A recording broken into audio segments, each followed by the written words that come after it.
Welcome in, ladies and gentlemen, episode number 166 of Let's Go Racing. Tyler Jones, Dominic Aragon here with you as we look back at the weekend that was with a big win for Tyler Reddick at Homestead-Miami Speedway. One of the most exciting races of the entire NASCAR season. We'll talk about it. We'll also look ahead to this weekend's action as well as we are getting down to the very end, folks. The end is almost near of the NASCAR season as we get set with the Final Four there in Phoenix. We will find out after this weekend's race in Martinsville who the championship four will be. We'll talk about all that coming up. We'll also have our news and notes with a look at top headlines around the sport. We'll have our mailbag as well at the end of today's show. Dominic joins me right now.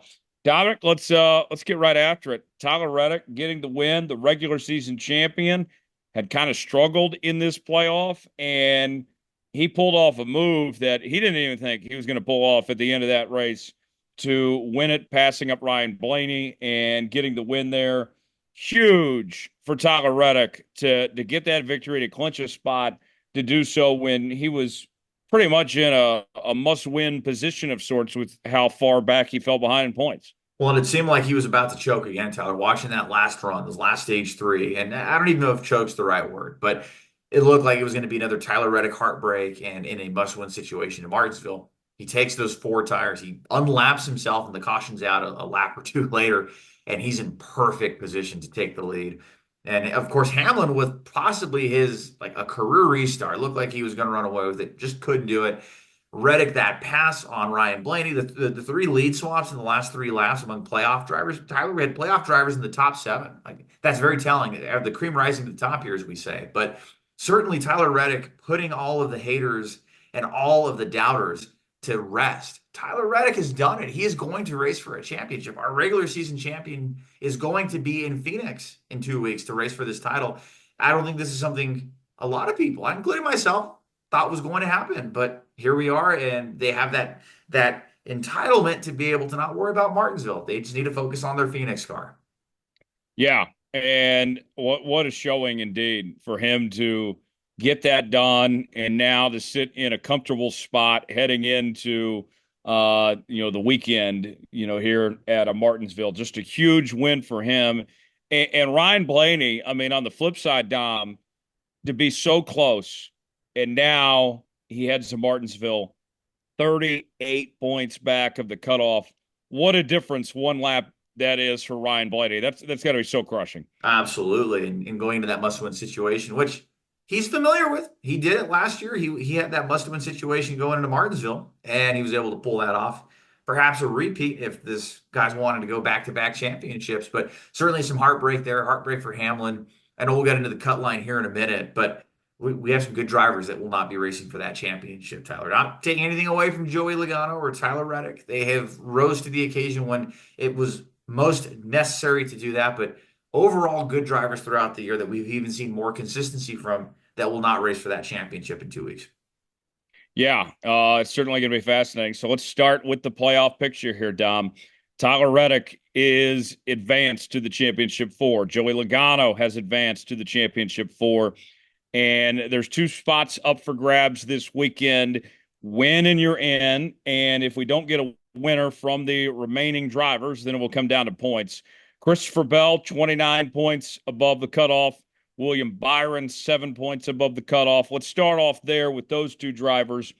Christopher Bell, I mean, barring a catastrophic event, pretty good shape because it's not just the 29 points, but the fact that the other drivers, there is a significant gap that they have to make up as well from the 29 points he's at. There you go, 22 points over William Byron. So if there's a winner below him, like a Ryan Blaney, a Denny Hamlin, a Chase Taylor, or Kyle Larson, who's on the outside looking in now, Christopher Bell would still have that 22-point buffer. He would even miss stage points, and William Byron wins the first two stages, and there's a new winner. He still has that 2-point buffer over Byron. And we've seen that speed out of the Hendrick cars for sure at Martinsville, but Christopher Bell has looked really good everywhere this schedule has been throughout the year too. So barring a weird mechanical failure or a catastrophic tire malfunction or something, It's a safe bet, Tyler, that Christopher Bell is going to be racing for that championship. It's just a matter of who's going to fill in that last spot. Yeah. Now let's talk about William Byron for a second here. 7 points above the cutoff, with Kyle Larson 7 points back, Denny Hamlin 18 back, Ryan Blaney 38 back, and Chase Elliott 43 back. In Byron's spot, 7 points is not a lot of points to be ahead on that cutoff. And obviously, we mentioned the win in your in scenario that somebody would, in theory, bump him out in that case. If you are William Byron this week, I don't think you're worried about points. I think you're doing everything you can to run up front as much as possible, get stage points, try to get the win, and be there from the jump. It's not about being conservative at all. He's got to be aggressive. Oh, he's got to be super aggressive in how they approach that race this upcoming weekend. And we saw William Byron struggle in this race last year. Their saving grace were there are multiple wins throughout the year and their stage points and stellar performances throughout the round of eight in 2023. He cannot have a bad race though coming into this race weekend. And I want to ask you this too, Tyler, because we hear about this comparison, and I know it's not necessarily the most fair comparison, but how if you're like at Talladega or if you're at Daytona, would you rather be that guy leading or would you rather be the guy second place on the last lap? Here, putting that picture here with Kyle Larson and William Byron, barring an outside winner, and it comes down to these two guys, who would you rather be in whose shoes?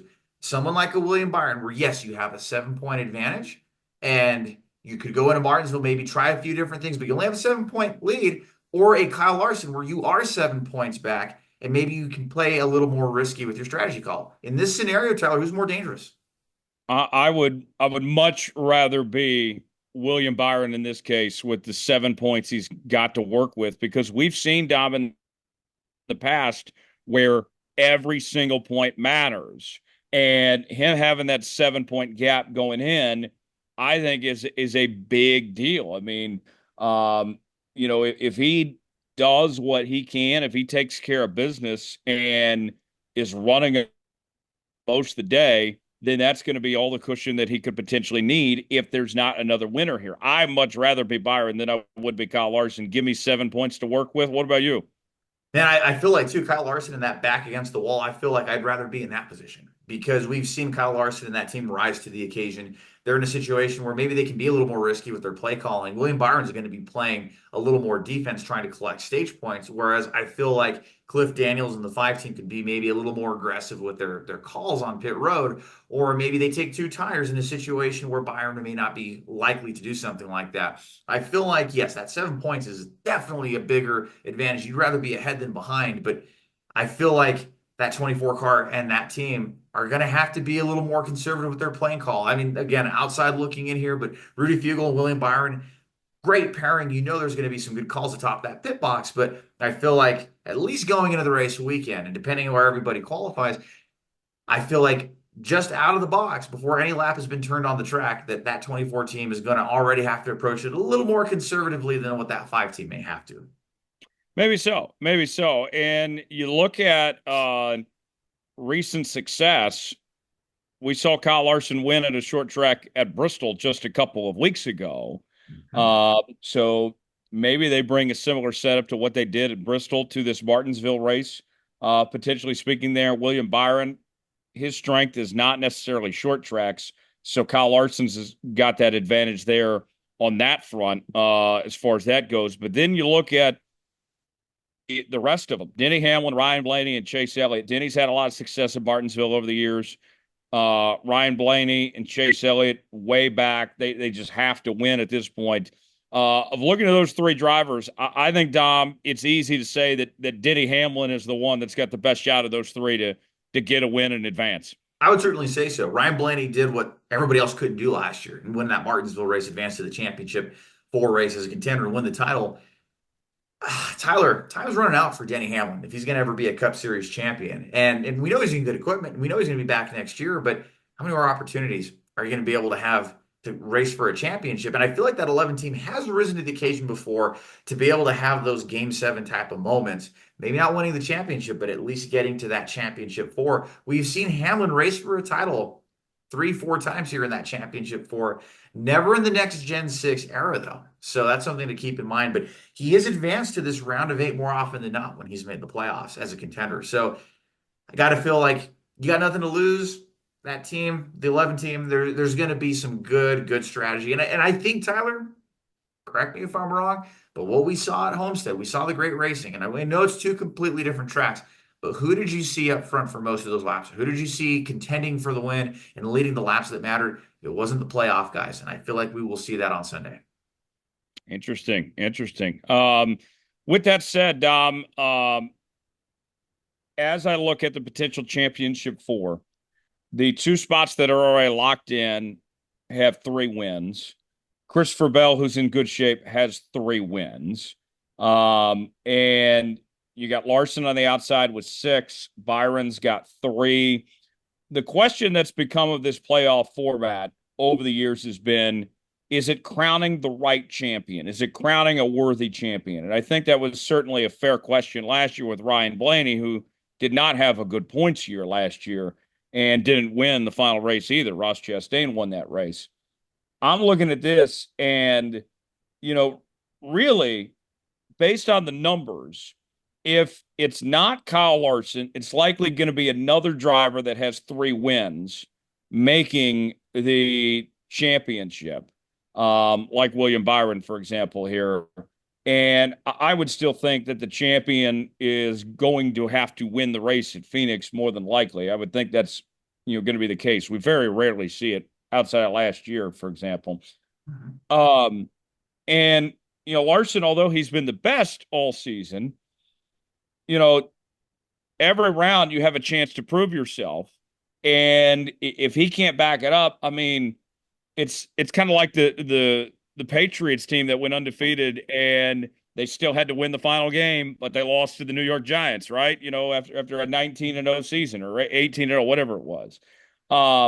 With that said, like I feel like Dom, even if Kyle Larson doesn't make the championship four, I still feel like that um this final four is setting up where we'll still have a worthy champion one way or the other.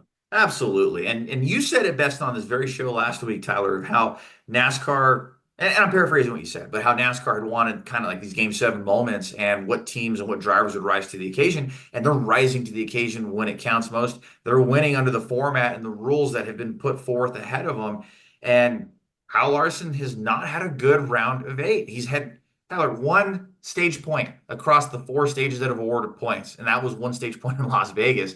No stage points this past week at Homestead. That could come back to bite the team. If it's going to be one driver making it on points and it's not Larson winning at Martinsville, how many stage points did you collect in round 8? That is going to be something that will stick with that team and factor into the fact of, wow, we did not collect stage points. That's what cost us an opportunity to race for a championship at Phoenix. So certainly whoever wins the championship will be worthy. And I feel too, and I'm a big believer of this too, that I think whoever has won the championship needs to win at least one race.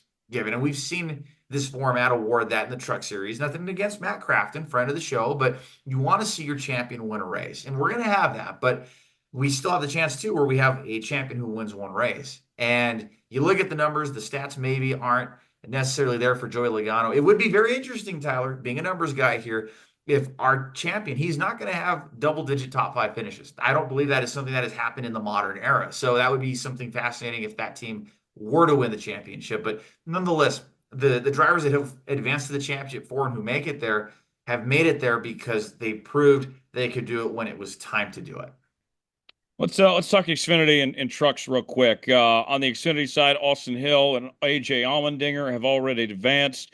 Justin Allgaier 35 points ahead. Cole Custer 20 points ahead. Chandler Smith 28 back. Jesse Love 35 back. Sam Mayer 47 back. And Sammy Smith all the way 95 back at this point. Dom, looking at the Xfinity side, those top 4 look like they're pretty well set unless one of these 4 can find a way to steal a win. I mean, if you're any of those 4, you pretty much have to win to get in at this point.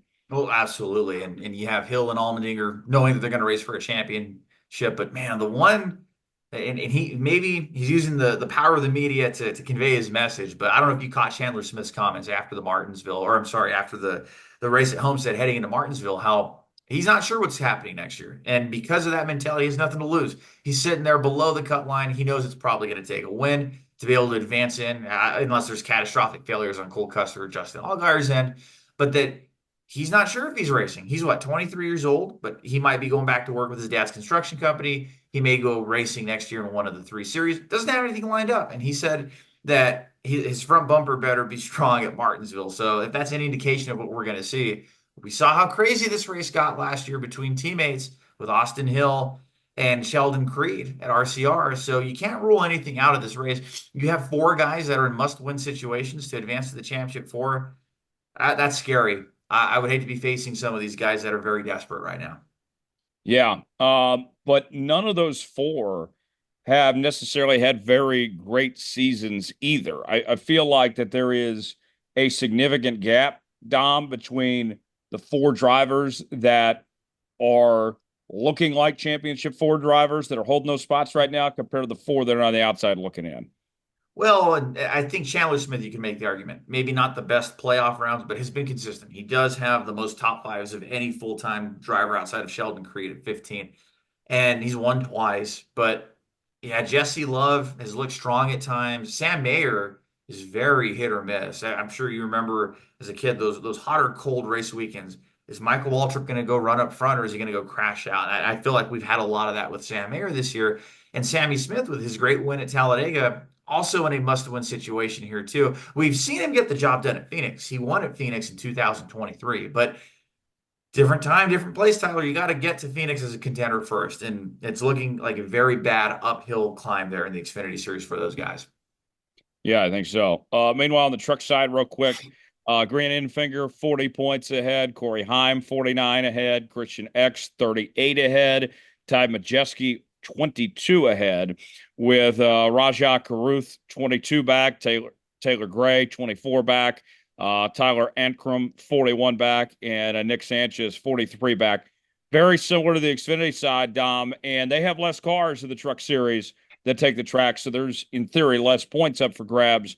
Pretty much same thing. Those four guys need a win to get in.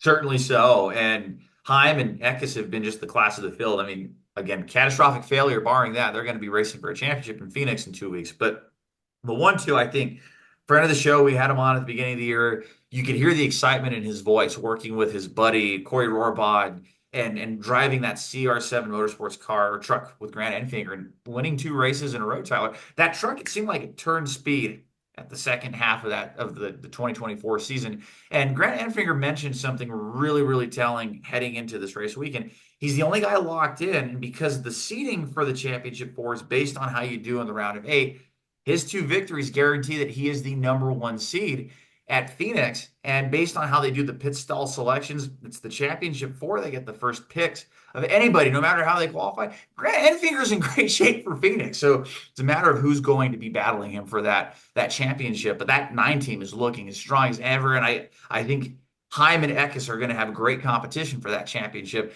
But joining them, it's anyone's guess. Ty Majeski looks like he's in good shape. Caruth could have a good race at Martinsville and get that second one of the year, make that championship four. But you have Gray, Ankrum, and Sanchez. Sanchez has shown a lot of speed too, but it's going to be one of those desperation situations setting in on Friday night. Yeah, I think so. I think so. Don, let's move on to our news and notes segment. The latest headlines going on in the sport. Where do you want to start? Well, let's start with possibly a race on the other side of the world. But before you start packing your bags and getting your travel itineraries ready, not so fast. Sports Business Journal and Adam Stern, friend of the show, reporting that NASCAR, as of the taping of this show, October 29th on Tuesday, that NASCAR has no comment after the sport was listed as a possible event site for a tourism and entertainment project going on in Saudi Arabia. So if you check out his Twitter, there are some renderings that show a future race coming, and I might be butchering the name really bad, in Qiddiya, Saudi Arabia. But NASCAR is declining comment at this time. NASCAR has expressed interest in running some races around the world. And Tyler, we've talked about on the show before that they've looked at the Middle East as a possible venue down the road. Maybe we have a timeline now. 2030 is still 6 years away, but the possibility that NASCAR is looking into this makes you wonder what is coming down the pike, and is there a chance NASCAR goes even more international beyond North America? So I'll say this. The idea of going to Saudi Arabia, could it happen? Absolutely. And the reason why is because of money. The Saudis have more money than anyone else out there. We know about the PIF fund and what they've done to fund Live Golf and several other sports interests, and like they could write a check and these teams could make bank for doing it. As far as if they should do it or not, Dom, like I'll be honest, like Saudi Arabia, not a thriving market by any stretch of the imagination. I don't even know if they know what NASCAR is over there.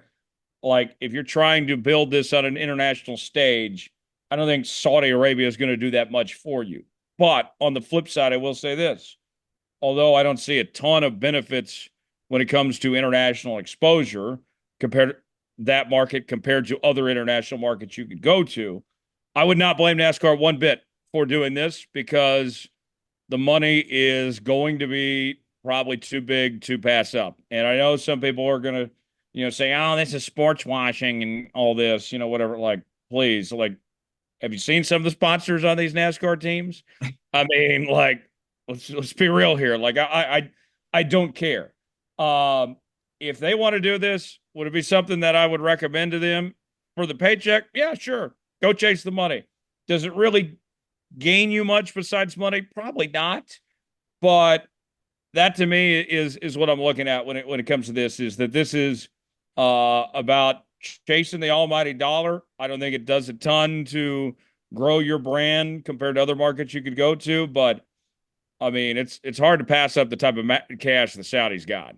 Yeah, I gotta imagine that would be a driving force and factor behind it too. And I would wonder too, Tyler, like how the Las Vegas Grand Prix with Formula One is a made for TV event. Maybe it becomes one of those type of spectacles. Maybe it's an exhibition race. If it is a points race, see where my mind goes on it too, being an old logistics guy working at a TV station, you're trying to manage where things go and in that perspective but on a much grander scale, do you make this a race that kicks off another leg of the NASCAR season? Or what series are even going to be going to this event? Or do you allow a week before and a week after? Because most of the teams are based in North America, and the logistics and the cargo and the shipping to get from all across the world to make this event happen. That's where my mind goes. I'm wondering how the logistics work on something like this. Yeah, I would think it would have to be an exhibition event of some sorts, whether it's the Clash or the All-Star race, and that way you could have some leg room for these teams to get back and still prepare their cars and all that. I would think that this could be something like, before the Daytona 500, or maybe you have a bye week after or something like that. I mean, because, of what it takes to travel there and back.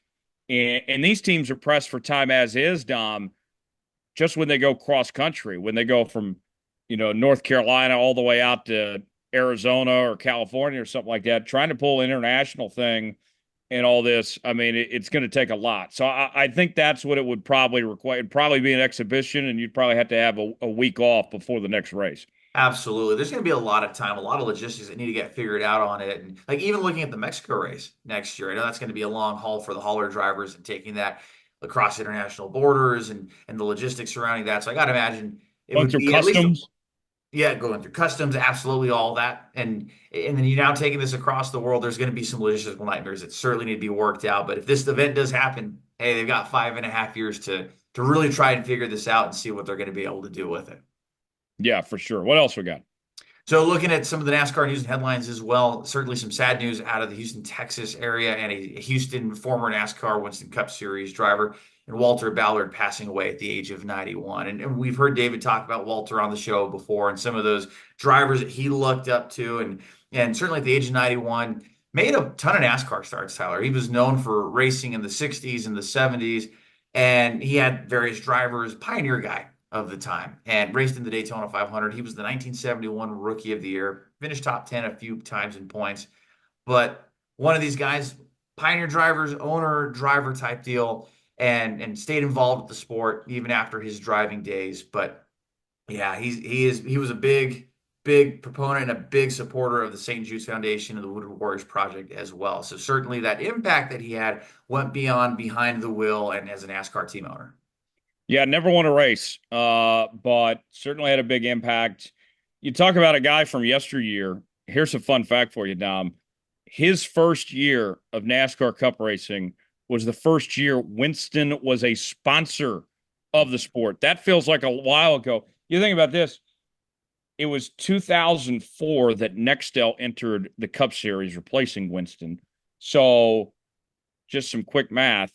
It's been 20 years since Winston was even involved in the sport. You go back to when they first entered in 1971.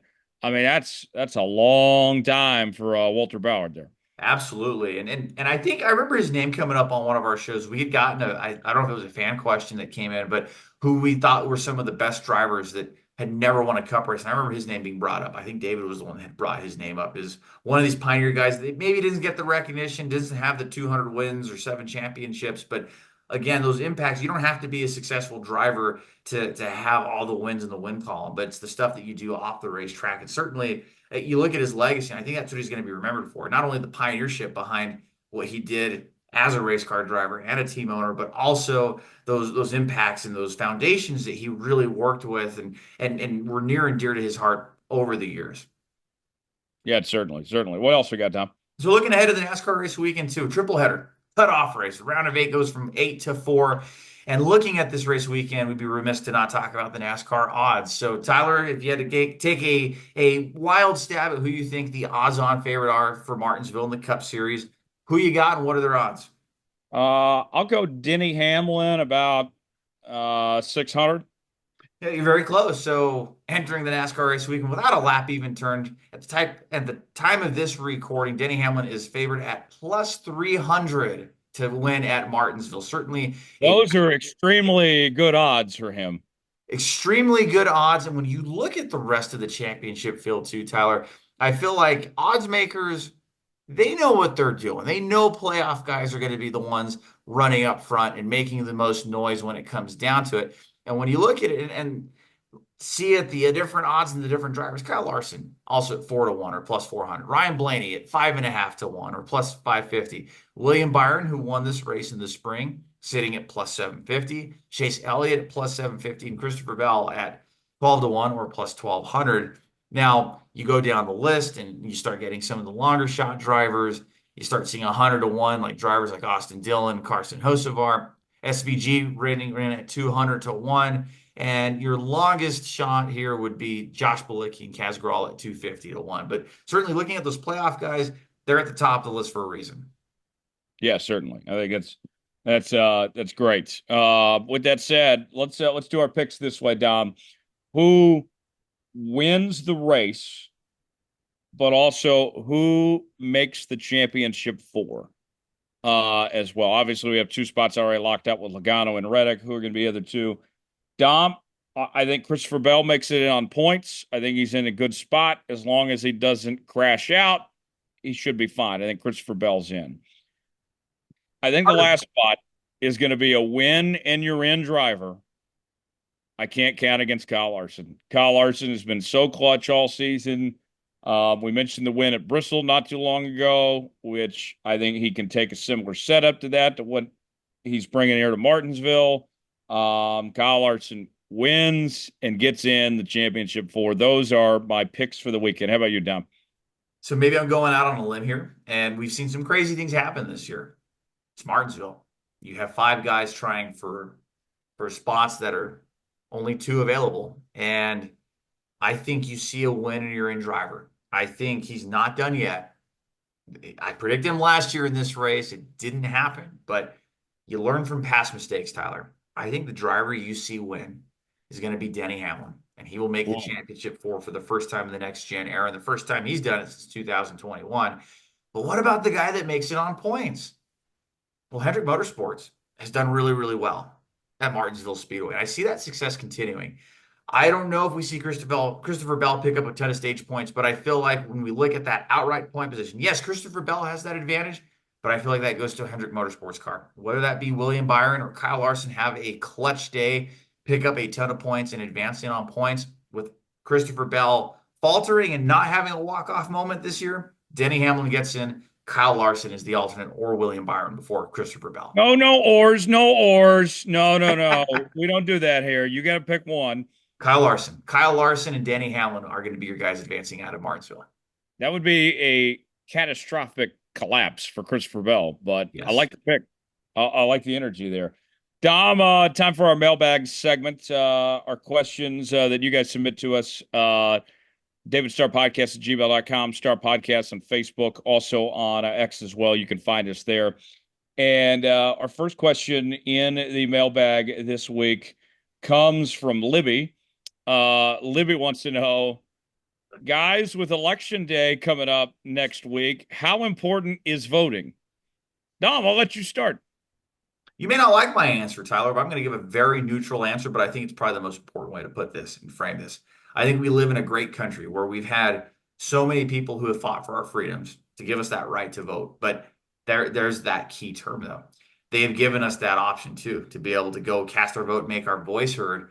And I think, and I hear this message on both sides, and I feel like we need to get away from saying, go out and vote. I think we need to be saying, go make an informed vote. That's how I feel about it. And I also feel if somebody does not want to vote, maybe they, for whatever reason, they may not feel like their voice is heard or it doesn't matter. I feel like that is their choice. As a citizen of this country, if they want to go and vote on the issues that are near and dear to you. Do your research, make that informed vote. But if you also feel like you have no interest in voting, that is also your right too. And I can't fault you as a citizen for wanting to pick that. Let's say you. So you stole part of my stump speech there, but I like it because that means we're on the same page. Yes, I've been telling people, I've made a point to say, like, hey, I get tired of all this campaign that we see, especially in the sports world, of where people say vote, just go vote. Like, no, no, no, no. It's not just about going in there and not doing any research and not being an informed voter. Go do your research, be an educated voter. If you're not going to take the time to educate yourself, don't even bother voting and ruining it for the rest of us. Go be an educated voter. And I don't even care who you vote for. I just want you to do your homework on who you're voting for in that sense. And, Danica Patrick's been in the headlines a lot recently for a certain candidate she's supporting. You can Google it and figure it out. But one of the things that Danica has said was that, hey, she's in her 40s and she's voting for the first time ever in her lifetime. And that she has always been of the belief that if she didn't vote, she wasn't going to complain about it. And that she's held true to that her entire life. And now that she's voting for the first time, she's going to let her voice be heard and play a role in the political scene. And honestly, I admire her for that and respect her for going about that. And I'm of the same belief. If you don't go out and vote, you don't get the right to complain. Go do your civic duty if you feel like it. But if you don't, Dom, you can't complain about it either. And I might slightly differ from you on that, but I would say I would encourage people to go vote if they have that informed decision, if there's something that they're passionate about. But at the same time, too, hey, they do have the right to complain because maybe they didn't go make that vote, but we live in a country where you can have that First Amendment, first speech protected. So, yeah, it's certainly an issue that's near and dear to a lot of people. And we've talked about it here on this maybe off air and stuff too, Tyler. But it's going to be a very close election, and I think every vote that is cast does matter. And those informed decisions are going to certainly play into that. I'm of that same belief as you. I don't care who you vote for. As long as you're making that informed decision, you're voting based on who is going to affect you the most or who is going to help you the most or whatever situation we're all in. I'm all for it, especially if you make an informed vote. Next one in the inbox. This one comes from Foxy Girl 69 writes in. Gosh, what a username there. I think that's on Yeah. X. Foxy Girl 69 writes in, guys, if you could only choose one streaming service to subscribe to, what would it be and why? Dom, what would be the one streaming service you would choose? Man, the one that's going to give me the most options to watch live sports or news because we don't really. I grew up with DirecTV and I grew up with Dish, and I don't have that now, and I don't miss it. And even at that streaming, I don't. You guys know that have listened to the show. I'm not really cultured when it comes to watching movies or television shows, so I don't really feel No like. cultured at all, but yeah. Yeah, maybe. But I'm more a live sports guy, I'm more news kind of guy. So whatever streaming service is going to give me the most options to watch the most when it comes to those two areas, I'm cool with. So what would be the one then? I guess you'd have to give me a recommendation there. What's going to give me the most access here, Tyler? Give me your pitch. What's going to give me the most access to news and sports?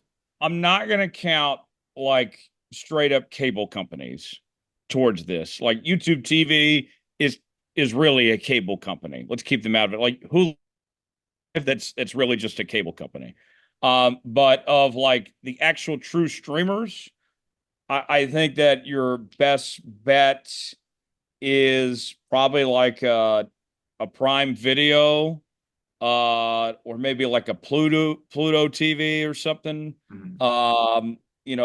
I would think if you're trying to find some movies and some sports and some news together, that'd probably be your pet. Maybe even regular Hulu or something potentially. Like I think you'd have a few options to choose from. I Sure. would probably vote Prime Video based on your criteria there. Okay. All right. Perfect. How about you? Um, the one I would go with, I'm a big music guy, and I don't watch a ton of TV outside of sports and news. And like, I barely even use the streaming services I have. Like, I use Prime Video to watch Thursday Night Football. I mean, like, I'll watch HBO Max to, catch like Bill Maher's show or something like that. Like that's about all I watch in the streaming services. So I would go with the music streaming service of Spotify because I use my Spotify every single day. I'm listening to music, I'm listening to podcasts, I'm watching videos on there. Like I'm an addict, Dom. Like I can't stay away from Spotify. Who are your most streamed artists? A lot of country artists, a lot of Morgan Wallen, Luke Combs, Thomas Rhett. Those are probably my most streamed artists. What do Alex you? Key? Alex Key, friend of the show? No, sorry, no, I don't have any Alex Key in my playlist. Who do you listen to the most music wise? It's probably mostly classic rock, I would say. I've gotten a more variety of music over the years. Musical palette has certainly expanded, but more of the classic rock stuff and like live concerts, those kind of things are really cool to listen to. And yeah, you go in my car, it's probably going to be classic rock on the iPod, or if there's a YouTube playlist, I'll just kind of play that along, and it has a little variety of everything if it's a music theme. Yeah, then you get to sit through the ads and all that too. Now, not if you refresh them. If you're on Safari on an iPhone and you just refresh on the YouTube page, it's going to take away the ad every single time. So, boom. Any bonus there, if you've listened to the show this long enough and you listen to music or any video on YouTube that way, or you listen to our show that way, you just refresh it, pull your thumb down, and it takes rid of the ad. Now YouTube's going to take rid of it. Yeah, there you go. Thanks for exposing that, Dom. Yeah. What's going on in your world this weekend, Dom?